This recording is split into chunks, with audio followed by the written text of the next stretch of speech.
मेवाड़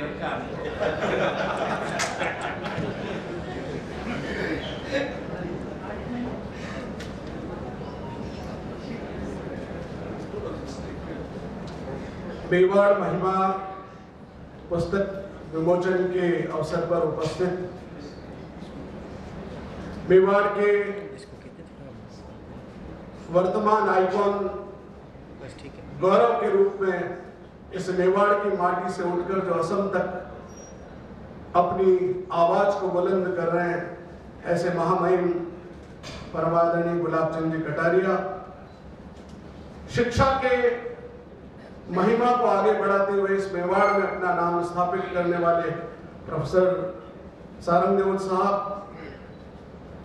आदरणीय अनेक संस्थाओं में अपना शांत धीर गंभीर भाव से काम करने वाले परमेंद्र जी दशोरा साहब, और हम सबके प्रेरणा इसलिए कि इस उम्र में भी व्यक्ति में वो उत्साह, वो ललक, वो जज्बा देखने को मिलता है। ऐसे परमादरणीय लक्ष्मण सिंह जी कर्नाल साहब को भी मैं इस अवसर पर नमन करता हूं। एक तरफ मेवाड़ का एक व्यक्तित्व इस तरफ गौरव पूरे भारत में फैला रहा है, दूसरी तरफ मेवाड़ के अनेक गौरव के छोटे पुष्प आप सामने विराजे हुए हैं। आपका भी मैं इस अवसर पर हार्दिक स्वागत और अभिनंदन करता हूं। आज बड़ा अनुपम अवसर है जब देश ओणम मना रहा है, और आज ही के दिन, पता नहीं कर्नाल साहब ने ये दिन क्यों चुना, लेकिन अनायास जिसे कहते हैं कि ईश्वर साथ देता है, आज श्रावणी नक्षत्र के अवसर पर मां सरस्वती आज की अधिष्ठात्री देवी होती है, तो अनायास ही एक संगम इस अवसर पर बना है। मैंने पूरी किताब को जिस ढंग से देखा है, मैं ये कह सकता हूं कि जब आपने आज प्रारंभ में सरस्वती की वंदना की, गोस्वामी तुलसीदास ने अपनी पुस्तक में सबसे पहले जो चौपाई लिखी है उसमें लिखा है वंदे वाणी विनायक को। उन्होंने सबसे पहले विनायक की पूजा नहीं की, उन्होंने सबसे पहले मां सरस्वती की पूजा की, उसके बाद गणपति की पूजा की है। और आपने भी आज यहाँ मां सरस्वती की वंदना के साथ काम शुरू किया है। शब्दों का स्वर्ग महल बनाना बहुत आसान होता है, लेकिन धड़कनों में अगर इतिहास को साहित्य बनाकर जीना होता है तो शब्द कम पड़ जाते हैं। गाड़ी एक जगह जब अटक जाती तो कई कई दिन तक अटकी रहती है। पता नहीं कितना कालखंड आपने इस साहित्य के सृजन में निकाला होगा, क्योंकि ये महावृक्ष बना है।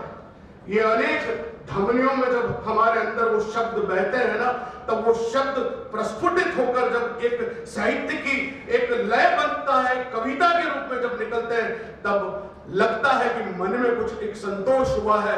और व्यक्ति जब लिखता है ना, तो स्वयं के संतोष के लिए ज्यादा लिखता है, दूसरों के संतोष के लिए कम लिखता है। शायद यही भाव लक्ष्मण जी कर्णावत के अंदर रहे होंगे कि इतिहास लेखन में जब आप ज्वालामुखी के क्रेटर पर बैठ जाते हैं, क्योंकि इतिहास बहुत गंभीर मामला है। मैंने इतिहास पर काम किया, मैं इतिहासकार तो नहीं हूं, लेकिन इतिहास पर फिल्म बनाते वक्त जब मुझे अनेक ऐसी कठिनाइयों का सामना करना पड़ा, मैं समझता हूं कि कर्नाल साहब ने जिस जिम्मेदारी से इसको लिखा है उसको स्वयं जीकर, तो मैं समझता हूं आपकी धमनियों में कहीं न कहीं मेवाड़ की माटी का असर है। हम सबके अंदर मेवाड़ की माटी कहीं न कहीं स्पर्श करती है। लेकिन कलात्मकता, रचनात्मकता जब एक चुनौती बनकर स्पर्श करती है तो उस समय कठिन बात होती है। लेकिन हमारे वैदिक ऋचाओं ने इस बात को बहुत स्पष्ट लिखा है कि सत्यस्य वचनम श्रेयः सत्यायपि हितम वदेत यद भूतम हितम यद मेकम सतम मदम मस। यानी आत्म कल्याण के लिए साहित्य चरम तक पहुंच जाता है, लेकिन उससे लोक कल्याण होता है, वही साहित्य सबसे सफल है। शायद लक्ष्मण जी कर्नावत साहब ने यही बात अपने इन सारी पुस्तक में, इस मेवाड़ महिमा में लिखी है। शब्दों के हिसाब को और दलित द्राक्षा को जब निचोड़ कर व्यक्ति कुछ कलम चलाता है ना, तो वो शाही अपने आप में उसका रक्त बनकर निकलती है। इतिहास के मूल में तो मनुष्य है। ये दीवारें, ये चट्टानें, ये मार्ग, ये महल, ये इतिहास नहीं है। इतिहास के मूल में, केंद्र में व्यक्ति होता है। और जितने व्यक्ति इस मेवाड़ की महिमा में जुड़े, उनको यदि एक एक करके देखा जाए तो हर एक के प्रति आपने इतना न्याय किया। मैं समझता हूं कि इससे बेहतर कुछ नहीं लिखा जा सकता। मैं उन पुस्तकों के कुछ पल आपके बीच रखना चाहूंगा, क्योंकि जिस बात के लिए मुझे आमंत्रित किया है, एक राष्ट्रवादी सोच, कैसे राष्ट्रवादी सोच के शब्दों को उन्होंने लिखा है। हिंदू राष्ट्र की करी कल्पना, सिंध तक बप्पा ने केसरिया परचम लहराया, हिंदू राजाओं का सिर मोर बना बप्पा, अब बप्पा रावल कहलाया। ये राष्ट्रीय सोच। फिर एक नारी के सतीत्व की बात कि जौहर की ज्वाला में जलकर रानी ने स्वर्गलोक प्रस्थान किया, सतीत्व रक्षा के लिए हजारों शक्राणियों ने थावरी में स्नान किया। फिर बात आती है प्रताप की, कि प्रताप की स्वर्णित रंगी तलवार प्रताप की रणचंडी की रक्त से पूजती थी, रणचंडी आशीर्वाद की मुद्रा में प्रताप के मस्तक को चूमती थी। एक एक शब्द में हमारे रोंगटे खड़े होते हैं। चेतक की स्वामी भक्ति पर कर्णाल साहब लिखते हैं, तब स्वाभिमानी चेतक की भी अभिमान से छाती फूलती थी, अरु चेतक की कह टापों की ध्वनि सुन मुगलों की छाती धूसती थी। और चुनौतीपूर्ण जीवन के बारे में आपने लिखा है कि ऐश्वर्यशाली जीवन के बदले राणा ने आन को बहुमान दिया, विपदा को आमंत्रण देकर पत्थर उछाल सिर मान लिया। वाह। और वर्तमान प्रसंगों में भी इस किताब में इतिहास ही नहीं है, इतिहास के बाद वर्तमान के दर्द को भी, जो कर्णाल साहब के अंदर एक दर्द, अनेक घटनाओं के बाद वो दर्द शायद अंदर चला गया। ये लक्ष्मी पुत्र है, लेकिन सरस्वती इनकी कलम में आकर बैठ गई, तो ये उन्होंने क्या क्या लिखा कि संस्कारहीनता और स्वच्छंदता दोनों कोड़ में खाद बनकर आए हैं, खान पान वेशभूषा सब बदले, मेवाड़ी भाषा सुरक्षित हम न रख पाए हैं। और संस्कारहीन शिक्षा के चलते समन्वय का पाठ अब नहीं पढ़ाया जाता, स्वच्छंदता की सीमा लांघ चुकी, सहिष्णुता से नहीं किसी का कोई नाता, देश की बागडोर जिन हाथों में, भविष्य की बात उनमें अब विवेक जागृत हो जाए, पर्यावरण समर्थित विकास हो, सोने की चिड़िया भारत हो जाए। जो महिमा मेवाड़ की आपने लिखनी थी, अलंकरण भी हष्टपुष्ट होने चाहिए, छोटे मोटे शब्द केवल तुकबंदी करके कविता नहीं बनती, लेकिन आपने भाषा को पुष्ट किया।